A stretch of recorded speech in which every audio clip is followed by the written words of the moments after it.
de coração,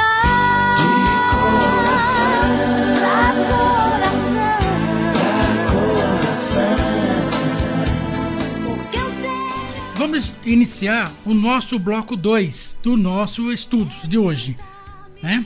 Falando sobre a questão do anjo chamado Lúcifer. O anjo chamado por Lúcifer esteve presente na criação do planeta Terra e na formação do Jardim do Éden, né?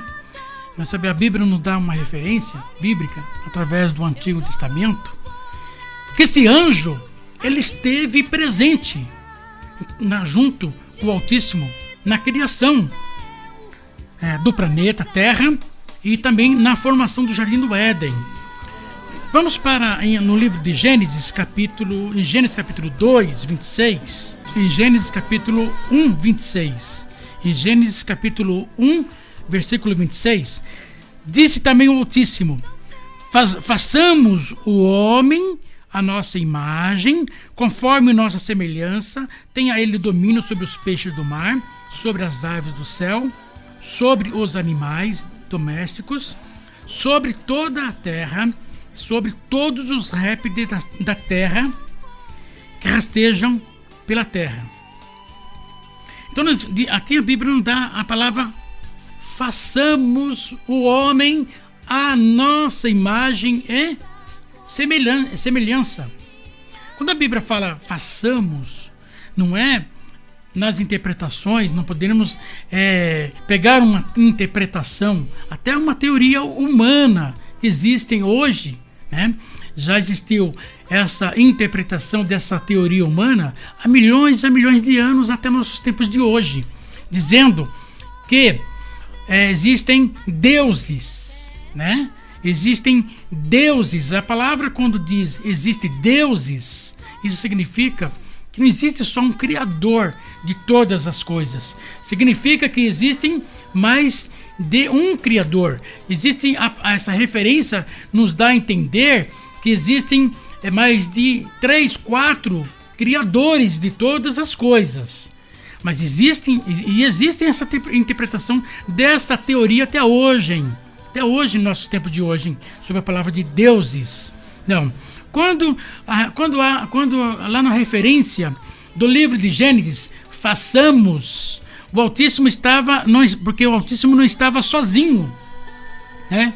Como nós tínhamos dito anteriormente, né? Os anjos já foram formados pelo nosso Altíssimo, considerados filhos do Altíssimo, antes de toda a criação do planeta Terra, né? Então estava junto. Então quando o Altíssimo disse façamos, ele está ao lado de algum anjo, né? Estava ao lado de algum anjo que estava presente em toda a sua formação, né? E a Bíblia nos dá as referências que esse anjo estava junto com o Altíssimo, porque a Bíblia diz façamos. Então o Altíssimo não estava sozinho, né? O Altíssimo, lógico, seria o Criador unigênito de todas as coisas. Então não existe vários deuses, existe só um Criador para todas as coisas. Às vezes existem interpretações, existem teorias humanas que colocam que o nosso planeta, fora do nosso planeta, não existe só um criador, existem outros criadores, outros deuses. Não, a Bíblia nos dá a referência que existe um supremo criador de todas as coisas. E os anjos acompanhavam o Altíssimo em tudo aquilo que era criado por ele, né? E a Bíblia nos dá a referência que esse anjo estava presente, como a Bíblia diz. O anjo chamado por Lúcifer, que nós conhecemos por Lúcifer, o anjo que nós conhecemos que é chamado Satanás, o anjo que nós conhecemos chamado Diabo, estava presente em toda essa criação. Então, estava presente na criação do planeta Terra e na formação do Jardim do Éden. Só para vocês terem uma ideia, ele estava presente junto em toda essa criação que foram criados pelo nosso Altíssimo.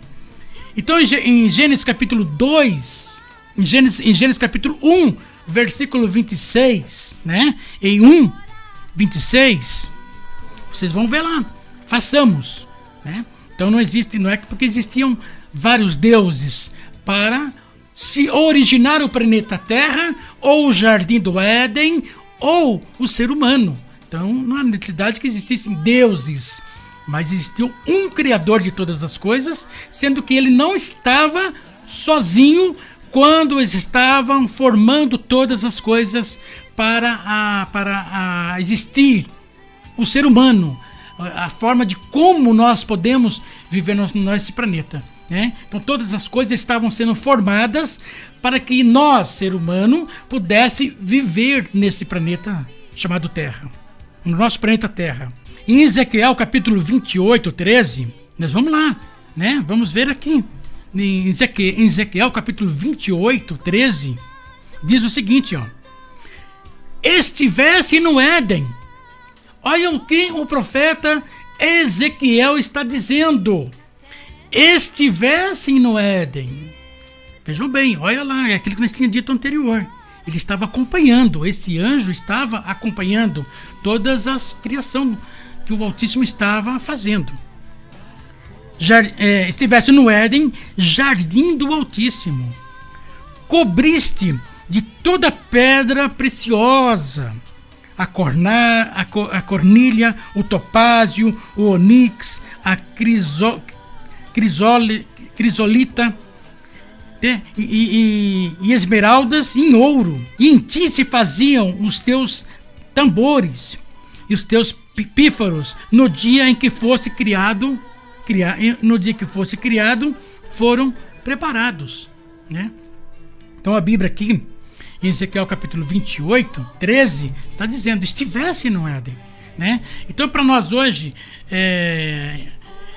entender que realmente esse anjo, ele acompanhou toda a criação que o nosso Altíssimo estava fazendo. Vamos então, no segundo item.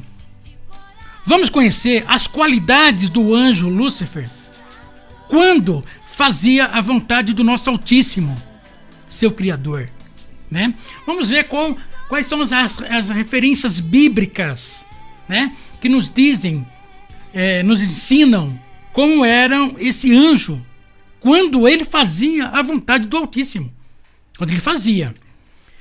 Item A: era o selo da perfeição. Item B: cheio de sabedoria. Item C: era perfeito em formosura. Vamos lá então para Ezequiel 28:12. Ezequiel 28:12. Filho do homem, levanta uma lamentação sobre o rei de Tiro e diz-lhe: assim diz o Altíssimo, tu eras o selo da perfeição, cheio de sabedoria e perfeito em formosura, né? Então esses três itens você vai encontrar no livro aqui em Ezequiel capítulo 28 e 12, né? Então aqui era isso quando ele fazia a vontade do nosso Altíssimo, quando ele era um anjo que se submetia à vontade do Altíssimo. Qual era a função do anjo Lúcifer na hierarquia dos anjos? Será que o anjo Lúcifer ele tinha uma hierarquia, né, junto com os demais anjos quando estava fazendo a vontade do Altíssimo? Item A: ele tinha uma posição acima de todos os anjos do nosso Altíssimo, né? Ezequiel 28, vamos para Ezequiel 28, capítulo 14 e 16. Eu te coloquei. Vou trazer uma referência bíblica aqui que é muito importante quando a gente faz a leitura da sua escrita, porque existem interpretações um pouco diferenciadas, né? Existem pessoas que dizem que o anjo Lúcifer ele era o quê? Um querubim. Existem interpretações que ele era chamado como um anjo querubim, né? Mas na referência do livro de Ezequiel, ele na realidade ele não era um anjo querubim. Ele era um anjo acima de querubim. Ó, eu te coloquei com o anjo querubim.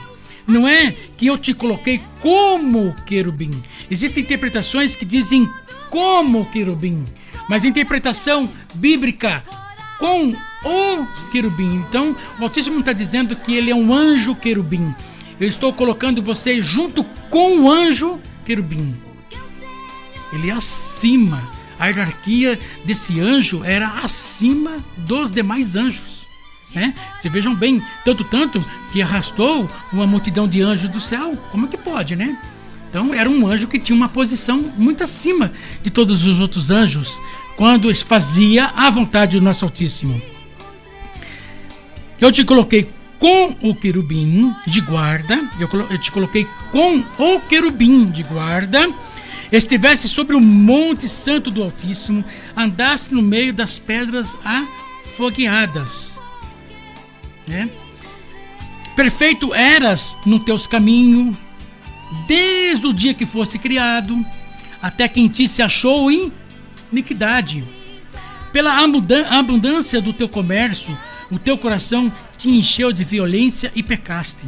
Pelo que te lancei profanado fora do monte do Altíssimo, e o querubim da guarda, ele te expulsou.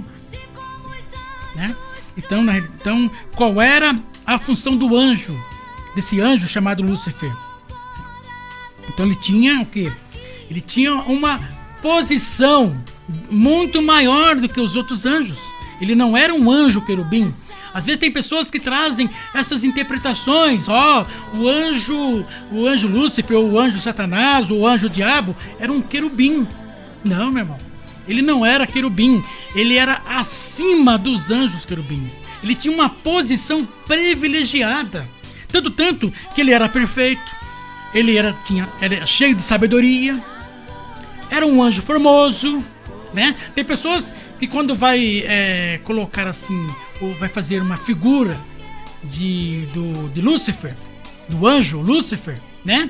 A pessoa coloca aquela cara feia, coloca aquele monte de chifre, e que não sei o que lá. Ó, que o diabo ele é horroroso na sua visão física, né? As pessoas criam essa teoria humana, sem saber que o anjo Lúcifer, ele era formoso. Ele era considerado um anjo belo, um anjo muito bonito, né? Formoso é um anjo bonito. É um anjo resplendor, um anjo que estava acima de todos os anjos, porque tinha esse privilégio de estar junto com o Altíssimo. Eu estou dizendo quando ele fazia a vontade do Altíssimo. Eu não estou dizendo depois que ele desceu para a terra, que ele caiu em iniquidade. Não estou dizendo quando ele caiu em pecado. Mas no céu era um anjo bonito, era um anjo formoso. Né? E a teoria humana hoje coloca o anjo como aquele anjo de chifre, aquele anjo terrível, aquele anjo monstro, né? Mas na realidade não, ele era um anjo formoso. O item 4: não conseguindo assumir o trono do Altíssimo, é lançado para o planeta Terra e viver totalmente no seio da Terra, junto com os outros anjos que vieram com ele.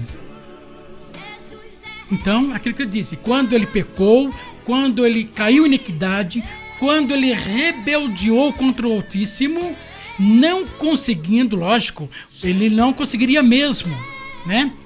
Como pode o Altíssimo ser criador desse anjo formoso, né?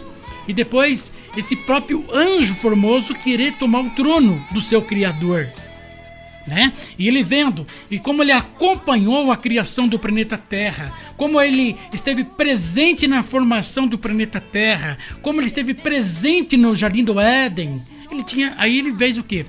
Ele falou assim: então, se eu não assumo aqui, eu desço e tomo outro lugar que foi praticamente criado pelo nosso Altíssimo, formado, né? Criado por todo o nosso Altíssimo.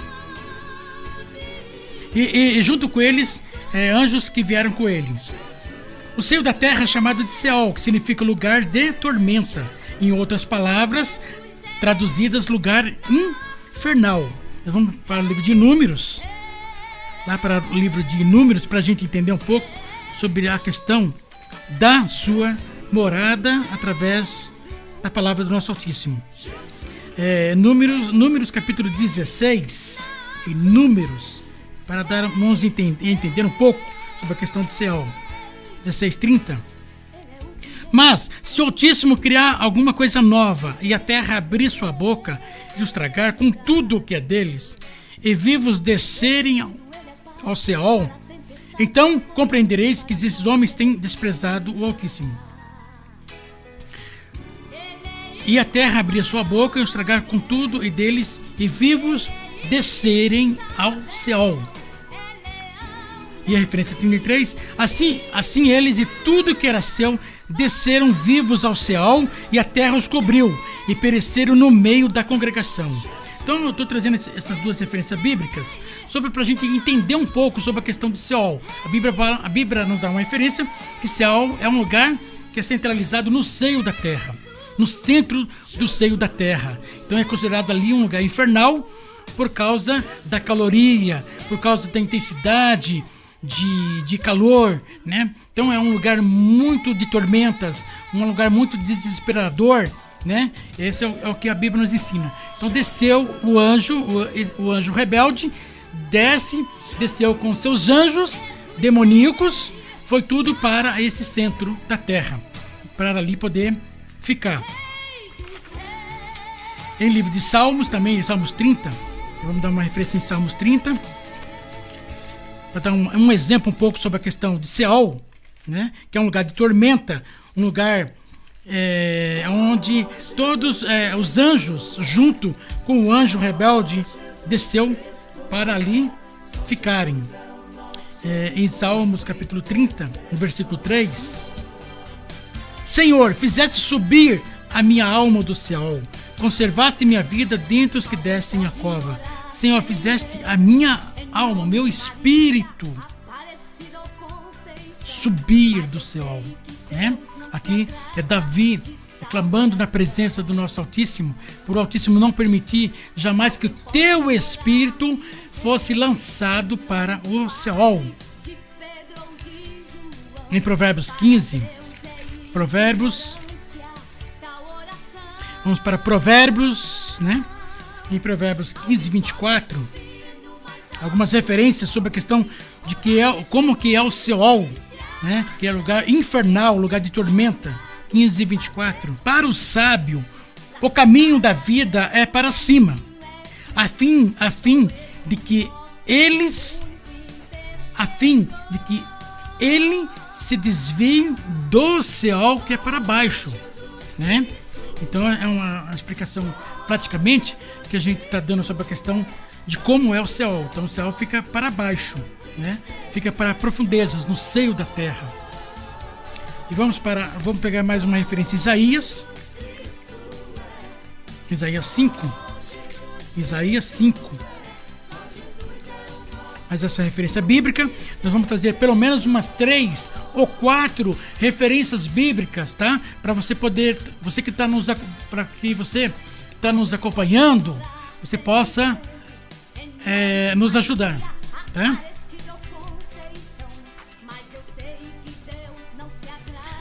Nós estamos no segundo bloco, tá? Daqui a pouco nós vamos estar encerrando o segundo bloco dos estudos aqui. 5:14. Por isso o Seol aumentou o seu apetite e abriu a sua boca, e para lá descem a glória deles e a sua multidão, a sua polpa, e os que entre eles se exaltam, né? Eles se exaltam. Quituite, não conseguindo o trono do nosso Altíssimo, fixou o seu trono na terra e fez com que todos os reinos e nações do planeta Terra inteiro para adorá-lo como um Deus e satisfazer todos os Ezequiel 28, da palavra do nosso Altíssimo, 17, versículo 17, Ezequiel 28, versículo 17. Elevou o teu coração por causa da tua formosura, corrompeste a tua sabedoria por causa do teu resplendor, por terra te lancei, diante dos reis te pus, para que te contemplem. Aqui no profeta Ezequiel está dizendo o seguinte, ou o ser humano adora o nosso Altíssimo, ou o ser humano adora Lúcifer. Então o ser humano ele tem que se escolher a quem ele deva adorá-lo, a quem ele deva servi-lo. Ou ele adora o Altíssimo e faz a vontade do nosso Altíssimo e do nosso Cristo, ou ele adora o anjo chamado Lúcifer, porque ele desceu para fazer com que toda a humanidade o contemplem como no lugar do Altíssimo. Então, o anjo Lúcifer está na terra com seus anjos demoníacos, seduzindo a humanidade para que possam adorá-lo. Então, o ser humano ou adora o nosso Altíssimo, ou o ser humano adora o nosso Cristo, ou ele vai se optar a adorar a Lúcifer. Tá bom? Porque para adorá-lo como um Deus e satisfazer todos os desejos da humanidade. Tá bom? Ezequiel 28:17. Nós temos em João mais uma referência. Nós vamos continuar aqui. João 14:30. Já não falarei muito convosco, porque vem o príncipe deste mundo e ele nada tem em mim. Então vejam bem o que o nosso Cristo disse.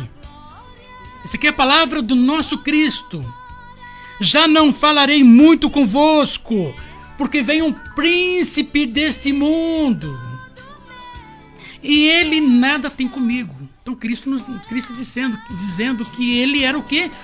Príncipe deste mundo. Então, ou nós adoramos o nosso Altíssimo, ou nós adoramos o nosso Cristo, ou nós abraçamos e fazemos a vontade do nosso Altíssimo, ou senão vamos acabar adorando um outro Deus, acabar adorando esse anjo chamado Lúcifer. Tá bom? Então essa é a primeira parte importante. Vamos entrar agora no item A. Vamos entender como que nós podemos nos apercebermos que estamos fazendo a vontade do anjo Lúcifer, como eu tinha dito anteriormente. Aqueles que se submetem à vontade dele serão enganados. Então você pode ver, serão enganados. Agora vamos para Tessalonicenses. Em 2 Tessalonicenses 2, 10, 12 diz o seguinte: e com todo o engano da injustiça para os que perecem, porque não receberam o amor da verdade para serem salvos. E por isso o Altíssimo lhes envia a operação do erro, para que creiam na mentira, para que sejam julgados todos que não creram na verdade. Antes tiveram o prazer na injustiça. Então todos que se submetem à vontade de Lúcifer, do anjo caído, eles serão enganados completamente, viverão a sua vida inteira enganados. Em Mateus capítulo 24, voltando aqui em Mateus capítulo 24,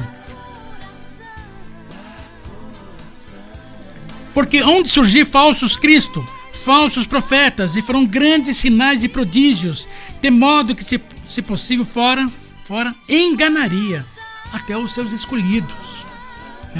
Então nós vemos que, quando eu falo serão enganados, esse é uma parte muito importante para a humanidade. Isso é uma parte para a humanidade, para as pessoas entenderem até que ponto nós vivemos hoje, estamos vivendo até hoje, e até que ponto nós estamos sendo enganados ou não estamos sendo enganados, Então aqueles que se submetem à sua vontade serão completamente enganados, segundo a palavra do nosso Altíssimo. Segundo item, são desobedientes. São pessoas que não obedecem à palavra do nosso Altíssimo. São desobedientes. Em João 10, no livro de João, são desobedientes. João 10, 10:10. O ladrão não vem senão para roubar, matar e destruir. Eu vim para que tenham vida e tenham em abundância.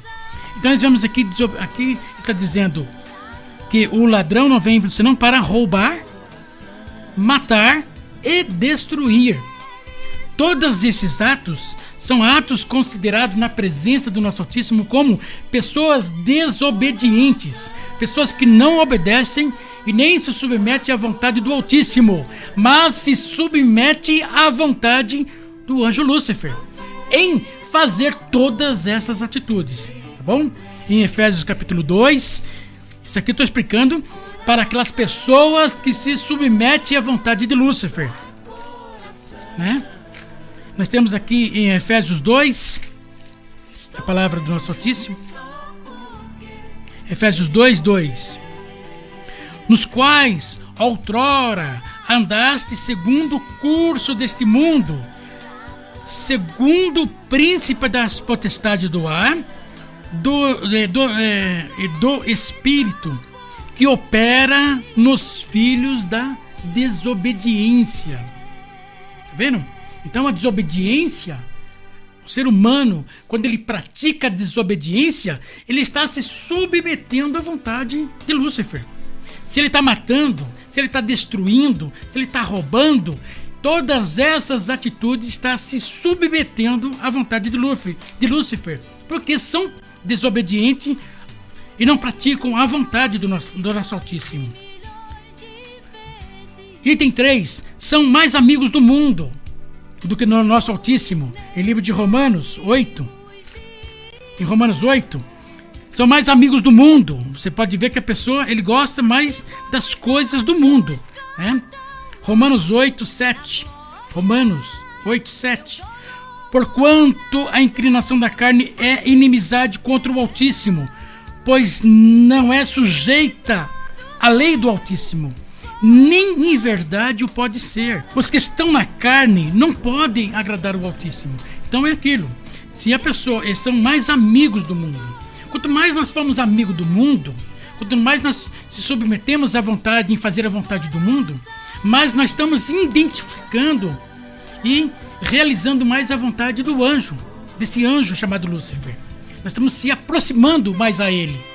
Em vez de nós estarmos se ausentando, se afastando dele, nós estamos se submetendo à sua vontade.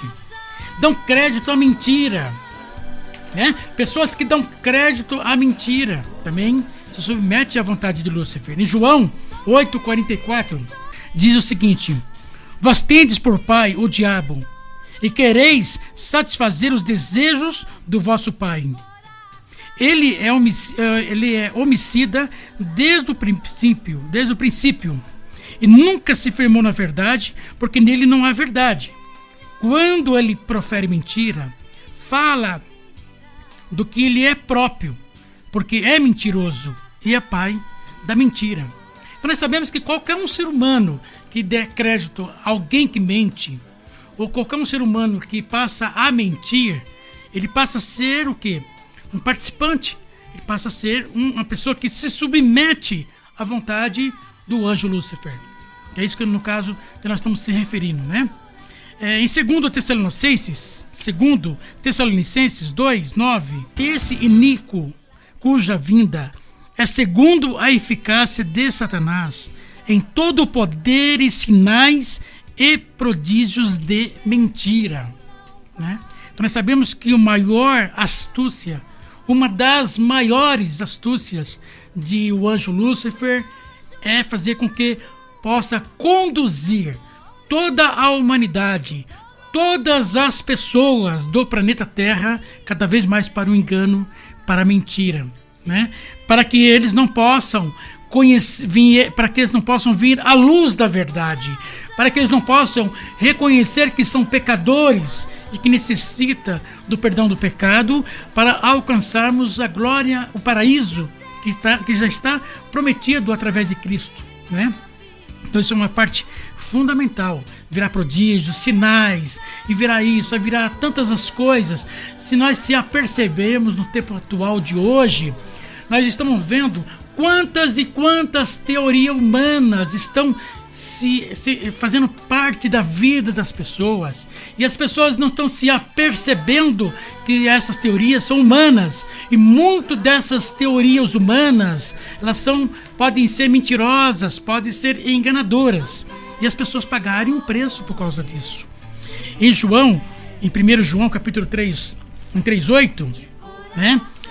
Em 1 João 3:8, aquele que pratica o pecado procede do diabo, porque o diabo vive pecando desde o princípio. Para isto se manifestou o Filho do Altíssimo, para destruir as obras do diabo, né? Então nós estamos entendendo que quanto mais a humanidade, quanto mais as pessoas derem crédito à mentira, elas estarão se submetendo cada vez mais à vontade do anjo Lúcifer. E o quinto item, uma das maiores astúcias também do anjo Lúcifer, é o amor ao dinheiro e às riquezas, né? Porque o amor ao dinheiro, o amor às riquezas, às vezes a pessoa fala, mas ser rico não é pecado, né? Ser rico não é pecado, mas a questão não é o problema de ser rico, né? Que se torna a pessoa em pecado, mas é o momento que a pessoa se dedica mais às suas riquezas, né? É isso que é o perigo, quando ela começa a se escravizar por causa da riqueza. Em Provérbios capítulo 23, né? Em Provérbios capítulo 23, vamos ver um versículo aqui, em Provérbios capítulo 23, da palavra do nosso Altíssimo, para nós encerrarmos aqui esse bloco, o segundo bloco.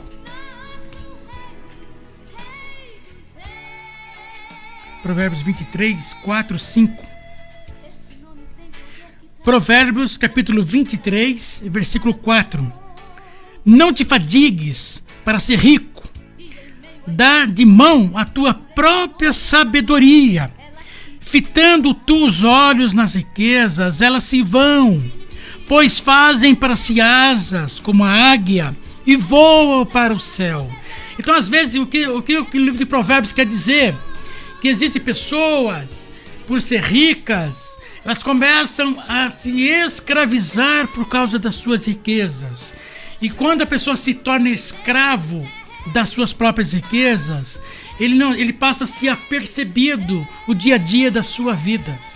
Aí vem a morte o traga, leva ele para a sepultura, e tudo aquilo que ele acumulou, toda a riqueza que ele dedicou, toda a riqueza que ele se escravizou, né? Ele não leva para ele, fica para outra pessoa, vai ficar para alguém, porque morreu, acabou, né? É como diz o provérbio. Então a Bíblia diz, não é contra o homem ser rico, mas é se submeter a ser escravo. E é uma das maiores astúcias de Lúcifer, é enriquecer a pessoa para que ela não possa ter tempo para ler a Escritura, para buscar a palavra do nosso Altíssimo, para aprender a palavra do nosso Altíssimo. Ela não passa a ter tempo. Então isso é uma das maiores astúcias, além da mentira. Além da mentira, uma das também maiores astúcias do anjo Lúcifer é o amor ao dinheiro e as riquezas. Em Provérbios 28, 20. O homem fiel gozará de abundantes bênçãos, mas o que se apressa a enriquecer não ficará impune, né? Não ficará impune. Aqui nós estamos encerrando o nosso segundo bloco do nosso estudo bíblico da palavra do nosso Altíssimo. Daqui a pouquinho nós estaremos retornando para o nosso terceiro bloco.